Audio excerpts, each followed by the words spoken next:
Hello and welcome to day 16. Today we're getting to play with lasers. So our input is a grid that looks like this. Dots are basically empty space. Slashes and backslashes, things at 45 degrees, are mirrors, which will reflect, like a beam comes this way, it hits this, and now it goes up.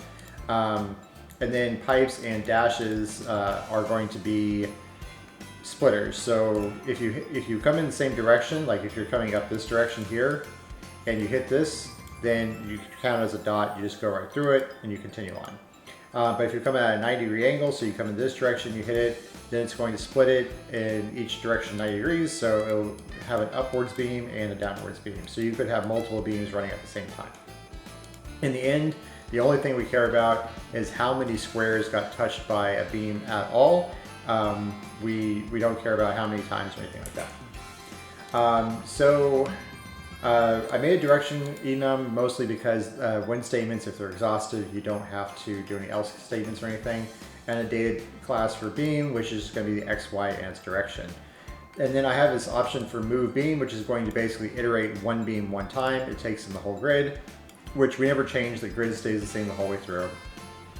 And then I takes in a beam and it outputs a list of beams. This list could be 0 elements if it runs off the edge of the map. It could be 1, which is the usual case, and it could be 2 if it hits a splitter. And then basically, I won't go through all the steps on this because mostly it's just copy paste and mess with numbers, but there's probably some way to make this a lot cleaner too. But basically, if we're hitting a empty space, or if we're vertical, we're hitting a splitter that's vertical, or we're horizontal and hitting a splitter that's horizontal, then we're just going to continue on the direction that we're going. So we just make a new beam that's the same direction, just one up or left or right or whatever. And then the direction, of course, stays the same as well. And if that is in our grid, then we'll add it to our next set of beams. And then basically, if it hits a splitter and it's horizontal or vertical or whatever, if it's actually going to split, then we just add 2 beams, potentially if they're in the grid or not. And if it hits a 45-degree mirror, then we do the math, same thing. And then again, we just return that. So the logic is simple, it's just a lot of pieces, and I said maybe could have shortened that a bit. Because the way the first part was worded, I assumed that the second part had a good chance of basically being find the best location, which it turned out to be the case. So I pulled out run beams into a separate function, so just putting in my part 1. The way run beams is going to work is we're going to take in our grid and our starter location, and we're going to output just the total that they asked for. And how this is going to work is we have a list of active ones. Those are ones we have not yet moved, and we have a list of visited ones. Those are places we have been. Visited is going to be a beam with the direction, because like if we have a spot that's like 5, 5, and we come through it from the left and we come through it from the bottom, both of those lasers still need to continue on in their respective directions. So just having visited it once doesn't matter. We need to visit it once in that direction.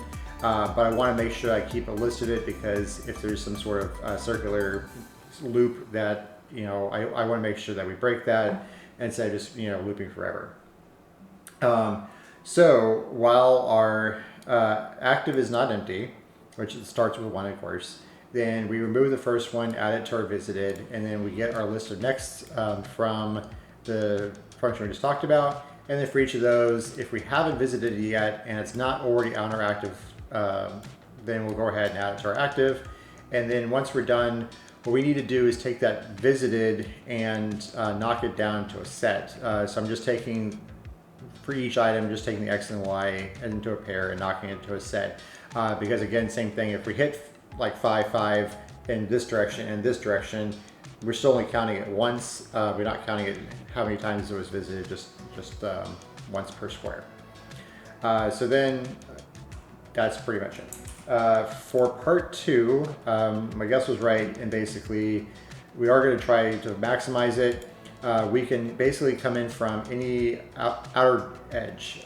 So we can come in from the top or the bottom, right, or the left or the right, and go in from that direction. So for part 2, basically for starters, I'm just going to take all of the Y's and indices and then The y is going to be, up and down or whatever. So I'm going to start it with x equals 0 and y equals that spot. Just go down the list. And then I'm also going to try it from the other side and go down the list with the opposite direction. And then same thing for x's, but now just they're on top and on bottom.